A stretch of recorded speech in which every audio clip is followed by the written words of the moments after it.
ডিসেম্বরের শেষের দিকে এসে ফিরল শীতের আমেজ। আজ কলকাতায় মরশুমের শীতলতম দিন। উত্তর এবং দক্ষিণবঙ্গের জেলাগুলিতেও তীব্র শীতের আমেজ। ফের 15 নিচে নামলো কলকাতার পারদ। কথা বলবো আমাদের প্রতিনিধি হিন্দল দে টেলিফোনে রয়েছেন। হিন্দল, কিছুদিন আগে পর্যন্ত শীতের যে তীব্র আমেজ সেটা ছিল না, কিন্তু গত কয়েকদিন ধরে ক্রমশ তাপমাত্রার পারদ নামছে। আবহাওয়া দপ্তর কি আপডেট দিচ্ছে? আলিপুর আবহাওয়া দপ্তর যেটা সূত্রে খবর যে গত কাল যেখানে তাপমাত্রা সর্বোচ্চ ছিল 21.1 কাছাকাছি, সেক্ষেত্রে কিন্তু সেই তাপমাত্রা আচমকাই নেমে 14.4 ডিগ্রি সেলসিয়াস হয়েছে। স্বাভাবিকভাবেই এই বছরে কিন্তু এই মরশুমের সবচেয়ে শীতলতম দিন আজ, এবং এই শীতলতম দিন যে বিদ্যমান থাকবে কিনা সেটা এখনো পর্যন্ত আলিপুর আবহাওয়া দপ্তরের কাছে স্পষ্ট নয়। সেটা আজ বেলা 1টার পর সেটা স্পষ্ট হবে। কিন্তু তোমাকে বলে রাখি, এই যে শীতলতম দিন, যেক্ষেত্রে দুদিন আগেও যেখানে সর্বোচ্চ তাপমাত্রা 26 ডিগ্রি সেলসিয়াসের কাছাকাছি ছিল, সেক্ষেত্রে কিন্তু সেই তাপমাত্রা আচমকাই নেমে যাওয়াতে স্বাভাবিকভাবেই একটা শীতের আমেজ কিন্তু অনুভূত হচ্ছে। পাশাপাশি কলকাতার সর্বত্র কুয়াশা রয়েছে, হালকা কুয়াশা রয়েছে, জেলাগুলিতে কুয়াশা রয়েছে, এবং বিভিন্ন জেলায় কিন্তু তাপমাত্রা কলকাতার থেকে অনেকটা নেমে গিয়েছে। কলকাতার তাপমাত্রা 14.4 ডিগ্রি সেলসিয়াস, এবং এই যে তাপমাত্রা রয়েছে এবং শীতের যে আমেজ, এই শীতের আমেজ কদিন থাকবে সেটা এখনো পর্যন্ত স্পষ্ট নয়। বেলা হলে কিন্তু সেই বিষয়টা আলিপুর আবহাওয়া দপ্তর আরো স্পষ্টভাবে জানাতে পারবে, তেমনটাই কিন্তু আলিপুর আবহাওয়া দপ্তর সূত্র খবর। কিন্তু স্বাভাবিকভাবে এই যে আচমকাই এই তাপমাত্রা নেমে যাওয়া এবং এই মরশুমের সর্বনিম্ন তাপমাত্রা যেখানে দাঁড়িয়েছে আজ 14.4 ডিগ্রি সেলসিয়াস, তাতে কিন্তু মানুষ শীতের আমেজ অনুভূত করছেন। এবং তার পাশাপাশি কিন্তু যে ঘন কুয়াশা, সেই ঘন কুয়াশাতেও কিন্তু শীতের আমেজটা আরো বেশি প্রস্ফুটিত হচ্ছে, তেমনটাই কিন্তু স্পষ্টভাবে দেখা যাচ্ছে। শোভন। হিন্দল, আপাতত ধন্যবাদ। যেমনটা আমাদের প্রতিনিধি হিন্দল দে জানাচ্ছিলেন, আজ কলকাতায় মরশুমের শীতলতম দিন। কলকাতায় সর্বনিম্ন তাপমাত্রা 14.4 ডিগ্রি সেলসিয়াস। কিন্তু জেলার ছবিটা কি রকম? উত্তর এবং দক্ষিণবঙ্গেও তীব্র শীতের আমেজ, যেমনটা আবহাওয়া দপ্তরের তরফ থেকে বলা হচ্ছে। সেই জেলার ছবি সরাসরি আপনাদের সামনে রাখবো। 3 জেলা থেকে রয়েছেন আমাদের 3 প্রতিনিধি। কোচবিহার থেকে শুভেন্দু ভট্টাচার্য, পুরুলিয়া থেকে অংশরাজ সিংহ, এবং অন্যদিকে বর্ধমান থেকে রয়েছেন আমাদের অপর প্রতিনিধি মনোজ বন্দ্যোপাধ্যায়। আমি শুরুটা করব উত্তরবঙ্গ দিয়ে। শুভেন্দু, কোচবিহারের ছবিটা কিরকম? তীব্র শীতের আমেজ কতটা অনুভূত হচ্ছে? পাশাপাশি কুয়াশার দাপট কি বজায় রয়েছে? একদমই, দেখো, আজ সকাল থেকে কিন্তু ঘন কুয়াশায় ঢাকা ছিল চারদিক, এবং বেলা বাড়ার সাথে সাথে এখন কুয়াশা অনেকটাই কমে সূর্যের আলো দেখা দিয়েছে। অন্যদিকে বলে রাখি যে আজকে কিন্তু যথেষ্টই ঠান্ডা পড়েছে, এবং সর্বনিম্ন যেটা তাপমাত্রা 14 ডিগ্রি সেলসিয়াসের নিচে এবং সর্বোচ্চ 25 ডিগ্রি। এবং স্বাভাবিকভাবেই আজকে এমনিতেই ছুটির দিন, তার মধ্যে সকাল থেকে ঘন কুয়াশা, তীব্র একটা শীত পড়েছে কুচবিহারে। এবং এই নিয়ে কিন্তু গত কয়েকদিনে যতটা শীত না পড়েছে, আজকে তার বেশি পড়েছে। এবং আগামী কয়েকদিন, যেটা আবহাওয়া দপ্তর সূত্রে জানানো হয়েছে, আগামী কয়েকদিন এইভাবেই কিন্তু শীত থাকবে। পাশাপাশি এই কুয়াশার দাপট কিন্তু লক্ষ্য করা যাবে। এর জন্য প্রশাসনের পক্ষ থেকে যেসব হাইওয়েগুলি আছে, সেই হাইওয়েগুলির ট্রাক চালকদের একেবারে শীতের আমেজ একেবারে পুরোপুরি অনুভূত হচ্ছে। তুমি আমাদের সঙ্গে থাকো। এবার আপনাদের পুরুলিয়ার ছবি দেখাবো। আমাদের সঙ্গে রয়েছে আমাদের প্রতিনিধি হংসরাজ সিংহ। হংসরাজ, এই পুরুলিয়াতে গ্রীষ্মকালে যেমন তীব্র গরম থাকে, শীতের মরশুম শুরু হলে প্রচন্ড ঠান্ডা পড়ে। আজকের কিছু দেখো, আজকে শুরু হচ্ছে কি, তুমি সকাল থেকেই জেলা জুড়ে কিন্তু একটা কুয়াশার দাপট রয়েছে। দৃশ্যমানতা অনেকটাই কমে, তবে শীতের যে আমেজ সেটা কিন্তু গতকাল থেকে আমরা দেখতে পাচ্ছি। এবং আজকে যা হচ্ছে সেটা হচ্ছে সর্বোচ্চ নিম্ন তাপমাত্রা 10 ডিগ্রি এবং সর্বোচ্চ তাপমাত্রা যেটা 20 ডিগ্রি থাকার কথা।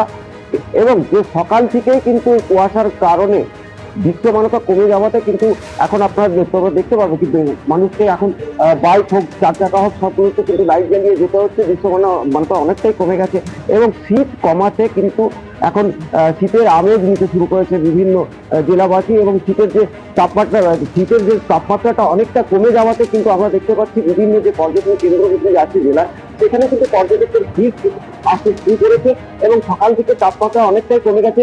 এবং যেটা জানা গেছে কি, এই যে আজকে কুয়াশার দাপট রয়েছে সেটা কিন্তু সারাদিনই এইভাবে কুয়াশা থাকবে, এবং তাপমাত্রা কিন্তু এইভাবে 10 ডিগ্রি থাকবে। দিনের আলো এখনো সূর্য ফুটেনি, সূর্য ফুটলে কিন্তু তাপমাত্রা একটু বাড়তে পারে, তবে সূর্য দেখা মিলবে কিনা এটা নিয়ে কিন্তু এখন সংশয় রয়েছে। কারণ গতকালও আমরা দেখেছিলাম জেলা জুড়ে কিন্তু দৃশ্যমানতা অনেকটা কম ছিল, যেহেতু কুয়াশা পড়ছিল। আজকেও কিন্তু সেই সকাল থেকেই কুয়াশা। একেবারে হংসরাজ, অর্থাৎ 10টা বেজে গিয়েছে, কিন্তু পুরুলিয়ার বিভিন্ন অংশ এখনো কুয়াশাচ্ছন্ন হয়ে রয়েছে। তুমি সঙ্গে থাকো। একদমই যে ছবি আমরা দেখলাম, কোচবিহার হোক বা পুরুলিয়া, একদিকে সর্বনিম্ন তাপমাত্রা 14-র নিচে, অন্যদিকে কুয়াশার দাপট কিন্তু সর্বত্রই রয়েছে, তার ফলে দৃশ্যমানতা কম। বর্ধমানের ছবিটা এবার আপনাদের দেখাবো। অপর প্রতিনিধি মনোজ বন্দ্যোপাধ্যায় আমাদের সঙ্গে সরাসরি রয়েছে। মনোজ, রবিবাসরীয় সকাল, ছুটির দিন, আবার সামনেই বড় দিন, শীতের আমেজ কতটা অনুভূত হচ্ছে বর্ধমানে? একদমই তোমাকে সেই চিত্র সরাসরি দেখাচ্ছি। দেখো, আমরা দাঁড়িয়ে রয়েছি 19 নম্বর জাতীয় সড়কে। একদিকে কলকাতামুখী রাস্তা, অপরদিকে আসানসোলমুখী রাস্তা। এই 10টা বাজছেই, এখন সবে সূর্য উঠেছে। সুতরাং সকাল 6টা বা 7টা বা 8টায় কুয়াশার দাপট কীরকম ছিল সেটা বোঝাই যাচ্ছে। এখনও দেখো কিছু দূর থেকেই আর দেখা যাচ্ছে না কুয়াশার যে দাপট। এই রকম কুয়াশার দাপট আর তাপমাত্রা 12 ডিগ্রির আশেপাশে ঘোরাঘুরি করছে আসানসোল, দুর্গাপুর, শিল্পাঞ্চলে।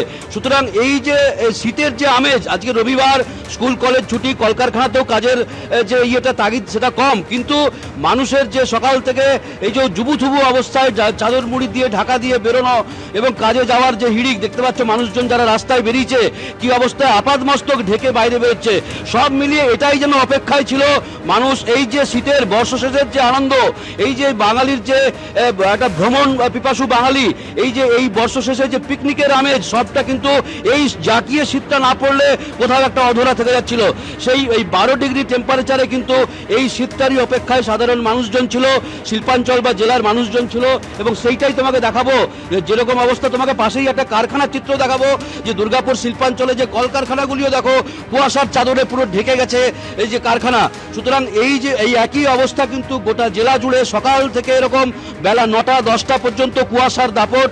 এবং জাতীয় সড়ক থেকে রাজ্য সড়ক সব জায়গাতেই কিন্তু যান চলাচল ধীর গতিতে হচ্ছে এই কুয়াশার কারণে। এই একই রকম পরিস্থিতি কিন্তু তুমি দেখতে পাচ্ছ, জাতীয় সড়কেও যা অবস্থা, রাজ্য সড়কেও কিন্তু একই। এবং খুব প্রয়োজন ছাড়া মানুষজনও এই সকালবেলায় কিন্তু কাজে বেরোচ্ছে না, এবং যারা বেরোচ্ছে তারা কিন্তু আপাতমস্তক ঢেকে চাদর মুড়ি দিয়ে বেরোচ্ছে জাতীয় সড়কে, অন্তত সেটাই দেখা যাচ্ছে। একদমই শুনশান জাতীয় সড়ক। তবে মনোজ, বছরের শেষ, সামনেই বড়দিন, উৎসবের আমেজে মেতেছেন রাজ্যবাসী, আর তার মধ্যে এই জাঁকিয়ে শীত উৎসবের আমেজটাকে আরো যেন বাড়িয়ে দিচ্ছে। ধন্যবাদ তোমাদের তিনজনকে।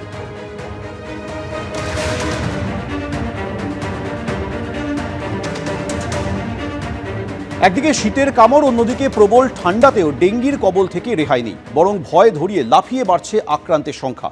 স্বাস্থ্য দপ্তরের পরিসংখ্যান বলছে, গত 1.5 মাসে রাজ্যে নতুন করে ডেঙ্গি আক্রান্ত 4000-এর কাছাকাছি, যার মধ্যে শুধু কলকাতাতেই ডেঙ্গি আক্রান্ত হয়েছেন 636 জন।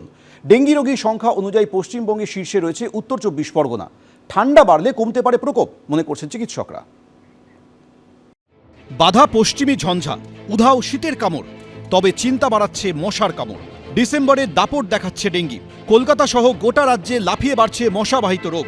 সাধারণত বর্ষায় বাড়ে ডেঙ্গির দাপট, ঠান্ডায় প্রকোপ কমার কথা, কিন্তু বাস্তবে দেখা যাচ্ছে অন্য ছবি। স্বাস্থ্য দপ্তর সূত্রে খবর, 1 নভেম্বর থেকে 11 ডিসেম্বর পর্যন্ত পশ্চিমবঙ্গে নতুন করে ডেঙ্গি আক্রান্ত হয়েছেন 4365 জন, যার মধ্যে 636 জন ডেঙ্গি আক্রান্ত শুধু কলকাতাতেই। স্বাস্থ্য দপ্তর সূত্রে খবর, 30 অক্টোবর পর্যন্ত রাজ্যে মোট ডেঙ্গি রোগীর সংখ্যা ছিল 12,503 জন। ডিসেম্বরে সেটাই বেড়ে পৌঁছেছে 16,868-তে। স্বাস্থ্য দপ্তরের পরিসংখ্যান অনুযায়ী গত 1.5 মাসে সবচেয়ে বেশি ডেঙ্গি রোগীর খোঁজ মিলেছে উত্তর 24 পরগনায়, আক্রান্ত 946 জন। দ্বিতীয় স্থানে রয়েছে কলকাতা, নতুন করে এখানে ডেঙ্গি আক্রান্ত হয়েছে 636 জন। এরপরই রয়েছে হুগলি, এই জেলায় ডেঙ্গি রোগীর সংখ্যা 504 জন। ডেঙ্গির প্রকোপ দেখা যাচ্ছে দক্ষিণ 24 পরগনাতেও, গত 1.5 মাসে সেখানে 458 জন আক্রান্ত হয়েছেন ডেঙ্গিতে। মুর্শিদাবাদের ডেঙ্গি আক্রান্ত 403 জন, হাওড়ায় ডেঙ্গি আক্রান্ত 264 জন। দক্ষিণবঙ্গে যখন উদ্বেগের এই ছবি, তখন উত্তরবঙ্গের মালদায় গত 1.5 মাসে ডেঙ্গি রোগীর সংখ্যা 285। তো ডেঙ্গু তো হচ্ছে একটা মশাবাহিত রোগ, তো মশা থাকলে ডেঙ্গু থাকবে। নতুন কনস্ট্রাকশন, বিভিন্ন ছোট ছোট কন্টেনারের মধ্যে জল জমে থাকা, অনেক সময় আমাদের ঝর্ণা, ছোট ঝর্ণা যেগুলো তৈরি হয়, সেই ঝর্ণাগুলোতে এই সমস্ত জায়গায় জল জমে থাকে। সেই জমা জল যদি থাকে, তার শীত গ্রীষ্ম বর্ষা বলে কিছু হতে পারে না। পরিসংখ্যান বলছে, ডেঙ্গি রোগীর হিসাব অনুযায়ী বছরভর শীর্ষে উত্তর 24 পরগনা, মোট আক্রান্ত 3272 জন। মুর্শিদাবাদে মোট ডেঙ্গি আক্রান্ত 2707 জন, হুগলিতে 1765 জন, কলকাতায় 1693 জন এবং মালদায় বছরভর মোট ডেঙ্গি আক্রান্ত 1244 জন। ডেঙ্গু মশা যেটা এডিস একজনকে কামড়ে বারবার বিভিন্ন জনকে কামড়াতে পারে, প্রায় 4 সপ্তাহের মতো বাঁচতে পারে। দিনে সারাক্ষণই কামড়ায়। তাপমাত্রার যে তারতম্য হচ্ছে তাতে কিন্তু এই মশাগুলো নিজেদেরকে অ্যাডাপ্ট করে নেওয়া শুরু করছে। শীতের টেম্পারেচার যদি 18 ডিগ্রি নিচে নেমে যায় তখন এই অ্যাডাল্ট মসকিউটো সংখ্যা কমে যায়, এর সাথে মশার বংশ বিস্তারটা কমে যায়। যদি দীর্ঘায়িত হয় শীত, তখন কিন্তু এই সমস্যাগুলো আস্তে আস্তে মুক্তি পাওয়া যাবে। জনস্বাস্থ্য বিশেষজ্ঞদের একাংশ বলছেন শীত জাঁকিয়ে পড়লে কমতে পারে ডেঙ্গি, কিন্তু রাজ্যে জমিয়ে ঠান্ডা পড়বে কবে? আলিপুর আবহাওয়া দপ্তর বলছে শীতের ব্যাটিংয়ে বাধা হয়ে দাঁড়িয়েছে পশ্চিমী ঝঞ্ঝা। আমরা যেটা এক্সপেক্ট করছি যে এরকমই থাকবে আগামী 4 দিন, এবং তারপর পরবর্তী 3 দিনে গ্র্যাজুয়ালি টেম্পারেচারটা ফল করবে 2 to 3 ডিগ্রি সেলসিয়াস। সেটা হচ্ছে রাতের তাপমাত্রা বা সর্বনিম্ন তাপমাত্রাটা। আর সর্বোচ্চ তাপমাত্রাটাও আমি যা দেখতে পাচ্ছি সেটা হচ্ছে যে আগামী 5 দিন মোটামুটি একই রকম থাকবে, তারপর হয়তো 1 থেকে 2 ডিগ্রি ফল করবে। পূর্বাভাস অনুযায়ী আগামী কয়েকদিন কলকাতা সহ আশেপাশের জেলাগুলিতে সর্বনিম্ন তাপমাত্রা 16 ডিগ্রির আশেপাশেই থাকবে। সন্দীপ সরকার, অরিত্রিক ভট্টাচার্য, এবিপি আনন্দ। এবিপি আনন্দ, এগিয়ে থাকে, এগিয়ে রাখে।